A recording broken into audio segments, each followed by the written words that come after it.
Այդ նույնն է, Եթե քաղաքական case է, ոնց կարելի է դա չքաղաքականացնել, մեկ։ Այս հատուկ ծնողների։ Երկրորդը ես հասկանում եմ, որ այդ ծնողներին ասել են, ձեներդ կտրեք, թե չէ ավելի վատ կլինի։ Բայց խնդիրը նրանում է, որ եթե հիմա լռենք, վաղը չէ մյուս օրը ձեր հարևանի երեխու հետևից են գալու, հետո նրա դասարանի երեխու հետևից են գալու։ Իսկ իրանց պետք է այդ թեման Արմինը դեռ հայտնի չի, եթե լռեն իր երեխու հետևից միջև, եսի միշտ չեն անի, միջև, դա էլ հայտնի չի։ Չես տեսել, բայց չես տեսել ինչեր են անում։ Կա թեման փակեք,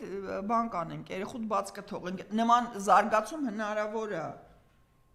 Չէ, ինելա հնարավոր, չէ, նորը միջև վերջել գնան։ Ամեն դեպքում, բայց քանի որ եթե լռեն բան կանեն։ Այդ շրջանակներից դուրս եմ եւ ես դրսից եմ նայում, ես տեսնում եմ տենդենս, ես հասկանում եմ, որ այսօր էս մի երեխու հետ է եղել, վաղը մյուս երեխու հետ է լինել։